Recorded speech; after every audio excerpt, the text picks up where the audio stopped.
So I'm with Tess Conger. She and her family were aboard a Lagoon 380 Don Quixote for about 6 years. The boat was a 2001, and they ended up you started in Seattle, I understand, and then ended up in New Zealand several years later with much bigger children, because you started with 3 little ones and you finished with 3 bigger ones. So tell me a little bit about yourself and Don Quixote. So I'm Toast. Hi. My husband and I were professionals in Seattle. He's a doctor and I was the change manager. And we decided to check out. We had 3 daughters at the time. So when we moved onto the boat, they were 8, 10, and 12. We decided to kind of just take a year off. We didn't know what it would mean. Don Quixote as a 380 was a very big step for us because we were your typical suburban family. And it felt like such a downsizing to go into the 380. But 6 years later, when we moved off, she felt huge. We got used to the smaller lifestyle. Our objective was just to spend more time with the kids initially. That was the best decision we ever made in our lives. We traveled first north from Seattle, up around Vancouver Island, then down and did the classic Mexico thing. Eventually, we decided to lark off across the Pacific, and then we made landfall in New Zealand in 2011.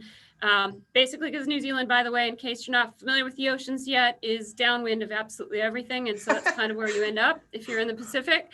And then the kids, we thought we were just going to stay there for them to do kind of high school things, but they bedded down and became Kiwis. And so ultimately we ended up selling Don Quixote and moving back to land-based life after a few years living on the boat in Auckland. So that's us. So you chose the Lagoon 380 and also coming from the West Coast and shopping for a catamaran in a similar time frame. I think I know the answer to this next one, but what made you choose the Lagoon 380? Two things, actually. I mean, the most obvious one is that on the West Coast of the United States in 2005, there were very few catamarans, and most of the ones that were out there on the market were kind of hand-built, custom-built, and we just didn't feel as much confidence as we probably could have in those hand-built ones. And they were also larger than we really thought we needed, and we're not very good sailors. So that gets to our second real reason is the 380s. Those Lagoon 380s are bulletproof for a fairly novice family of sailors. They're really underpowered substantially, and they're very, very comfortable as a house. And so as a result, it's very hard to go wrong with them from a sailing perspective. They've got very simple rigging, and it just felt like the right thing to do for our sailing skill at the time. So that probably brings us into what was the best thing about the boat. It sounds like it was a great novice boat. So what were some of the elements you loved about it?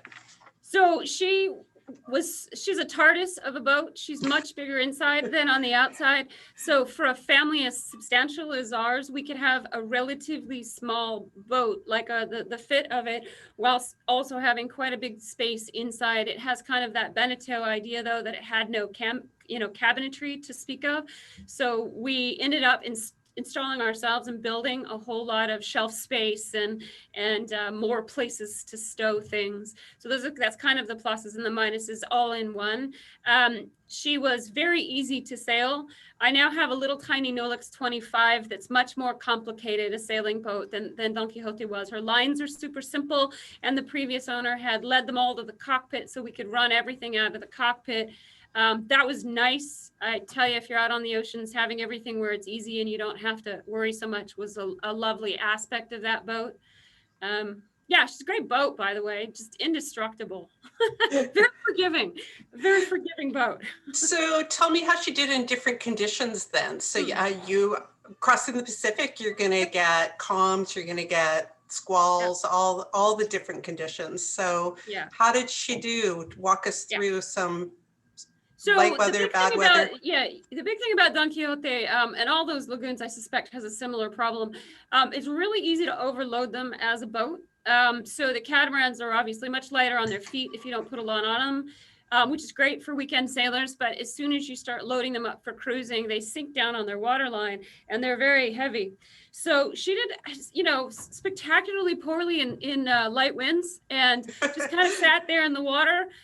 It was not unusual for us to throw the children on a line off the back of the boat. That's how slow she was. So we would just drag her along like, shark bait. The thing is that was also why she was kind of easy to handle, though, because nothing happened fast on Don Quixote. As a catamaran goes, those Lagoon 380s are not what you'd call zippy, and so we'd get in catamaran races out of Mexico, and we'd always lose our shorts. We could largely keep up with the monohull flight, but that was about it. So she's slow. She would do very well in beams. She can't point at all. Was fantastic downwind. It was lovely using her as a very large surfboard in high winds. She was very comfortable in most seas. The only ones I'd say that she sucked at was square seas, like in the middle of the Sea of Cortez. You can get some really nasty ones, and also in the Straits of Juan de Fuca, where the waves are functionally square. And we would fall off the back of those waves in a way that was just spectacularly uncomfortable and frankly a little dangerous, because it would really smash the gear. That was the only sea that I really felt uncomfortable in. The highest speeds we were at was like 13 knots, maybe in a downwind wing on wing near Auckland. And the worst seas we were ever in were just those choppy ones. The really, really big waves, she just would go up and down. She didn't care. She just loved them. She was up and down, didn't care at all. Very comfortable boat to sail for transit Pacific, I would say. So as a family of 5, your kids were littler when you started, so you're going to be shorthanded, I'm guessing. So how did she handle if just one of you was out there doing stuff? Was that ever a worry for you, or did you drag a kid outside? Yeah, I mean, the first thing I challenge is that we weren't shorthanded. So the kids were 8, 10, and 12, and we put them on the helm at age 8. So we had kind of a philosophy, and again, that speaks to how easy the lagoons are to sail. The kids could largely sail her on their own. They couldn't get the mast up. I mean, they couldn't get the main up. They were really pretty shite at jibing, but if you're just putting them out in the middle of the Pacific, they were fine. So it wasn't as hard as you might think. She's fairly easy to handle with the lines all run to the back, but lots of weight, you need power. And so what I would say for all of these boats is if you don't have the upper body strength yourself, because you've either got children doing it or yourself as a female, and you don't have that ability to manhandle it, I really encourage a lot of really good winches. Make sure you've got them set to the fact that even someone with less body strength can actually get the jib back and forth, can get the main up and down, and can reef, without a lot of extra help. The catamarans are challenging, I think, especially these really wide, fat ones in when you're jibing, because the lines are on opposite sides of the salon, and 17 feet is a long ass way to run in certain conditions. So we used to usually do it double-handed. Whenever we would change point of sail, the kids would come up and one would take one side and whoever was on the helm would take the other side, because it's just logistically a pain to get all the way from one side of the boat to the other. That makes sense. I do remember those days too. So it doesn't sound like there's really a lot you found fault in the boat. Like you recognize that she had her limitations, but was there anything that you really disliked about it?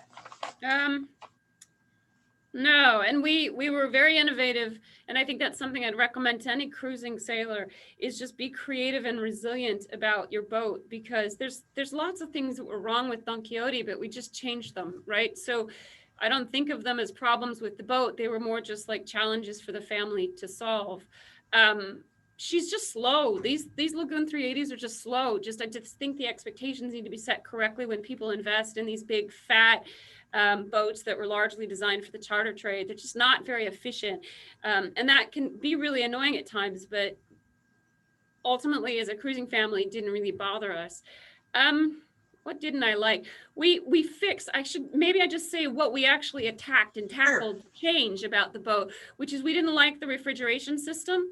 And so we shifted that around, and it was using ocean water. So we completely replumbed it to use our water tanks instead, which was more efficient for us and also meant a whole lot less barnacles on our refrigerator, which is lovely. The kitchen in the 380 is an awkward situation. It's that we created additional counter space for ourselves, because the counter space is literally the size of this laptop. It's ridiculous. And so we ended up creating a board over the companionway, and we also extended this sink with a little flip up counter. I mean, there's customizations we had to do to make that a really functional space for living. But yeah, we were able to do all of it. We just added it ourselves. So tell me about living aboard the boat with the five of you. How did you use the cabins? What was the layout like? How did you all Yeah. do? So we had the 3-cabin model. The Lagoon 380 comes in a 3-cabin or a 4-cabin charter model. We had the 3-cabin model. So the master bedroom side that had the head and the shower, we used for my husband and I were on that side. The opposite side, we essentially had an adult ama and we had a kids ama. So the kids were on the other side. The two youngest shared the aft cabin, which was the larger one, and the eldest had the forward cabin. As the kids got older and they started being little, like bleep words about it, we had to separate them. And so we ended up converting the starboard bow locker, believe it or not, was this drop-in locker, and we converted it into a 4th bedroom so that I could have the children in 3 different rooms because they were just being horrible creatures to one another. And one of them was willing to essentially live in a closet. So we stuck her up in the forward locker, shut the hatch. Oh, that was hilarious. It was, right? I mean, you saw it. She was quite creative with that space, but the idea that you're going to live in a bow locker that's functionally for like lines and fenders, and it's just like, okay, if that's what you want, go. But I mean, that also shows like how we adapted. When we moved in, it felt really, really, really tiny. And by the time we moved out, the kids were totally willing to move into basically a fender locker. They're like, wow, look at all this space. So we really did change our kind of understanding of what it was like to live and what you need to be happy. So that actually brings us to a really good place to get to. When you're looking at people shopping for catamarans, one of the things that has come up over and over again is people think they need a lot more space than they do. But when you're starting as a novice and you're trying to get used to a boat, what do you think is the ultimate balance of that, the living space versus your sailing skills? Where do you lean? So small is beautiful. I can't emphasize that enough. And this is less about sailing than about life. We've had so many more fabulous experiences because we keep downsizing our lives. The physical infrastructure of our lives keeps getting smaller and smaller and smaller. And every time we do that, we have better experiences. We are able to do more. I mean, to the point where pre-COVID, I spent 2 weeks in Bali with nothing more than a backpack, and it was one of the best experiences I ever had. And when I mean backpack, I don't mean like a big backpack. I mean literally like a day pack. So we keep getting smaller, and so that aspect of it was the first part of our journey, was moving into the boat. To this day, Dean and I are convinced that if we were to do it again, we would get probably a slimmer boat. Which means less space overall for the 5 of us, but slightly longer. Because on the ocean, speed is safety. Mm-hmm. And she was super comfortable, but the sacrifice we made is we were slower than we could have been. And so I would go like a narrower armors with a longer water line. So you get a little bit more efficiency and speed, but at sacrificing things. And I would go for that. Just keep in mind where you're going to be sailing as well, to make sure you have a size boat that gives you that kind of comfort, that safety level. Yeah, that'd be my 2 big ones. And you need far less than you think you do. By orders of magnitude, you need less than you think you do. I mean, we had 5 people on that boat and a cat. So we had a cat, and 4 women and my husband. So like, we were fine. It was too big. And in retrospect, we're all like, less boat, right? We didn't need that much boat. But it was really good to have a boat that was functionally indestructible. Like the Lagoon 380s, they've literally been ones where the keels have gotten torn out and the boat doesn't sink. It's got positive flotation. It's just a big beast of a boat. It's indestructible. So that aspect of it too is very comforting for us with small children, that the boat itself was a life raft. And that's a consideration, I think, too, if you're going out there for the long haul. I guess the only thing I forgot to ask you is about visibility and motoring and that kind of thing. Were there any issues that you found with being able to see from the helm, or how it was to move around to marinas, or all that was good as well? I guess they've been around so long there. got a Yeah, lot yeah, of. yeah. No, so I mean, the visibility on the 380s is great. I've been on the 410s, 440s, and 480s, and frankly, I actually think the visibility for the 380s is better. The way the layout of the helm is designed on those is quite good. It's single helmed, so that does give you some blind spots on the far side. The one warning I'd have for people who are kind of new to this, particularly monohull sailors, is that catamaran is like driving a tennis court. And so it's great when you're out on the ocean and there's nothing out, but when you get to the little crunchy bits on the edges, it starts to get really scary because you're functionally driving, a little aircraft carrier. And so it is difficult. Our visibility was pretty good on the lagoon specifically. It's actually quite good. We did, however, create a whole different salon for it, cockpit cover, I'm sorry. The Bimini was a whole different design. It was structurally designed by the previous owners, and it was an enormous enhancement, and it also increased our visibility the way it was set up than a standard Bimini.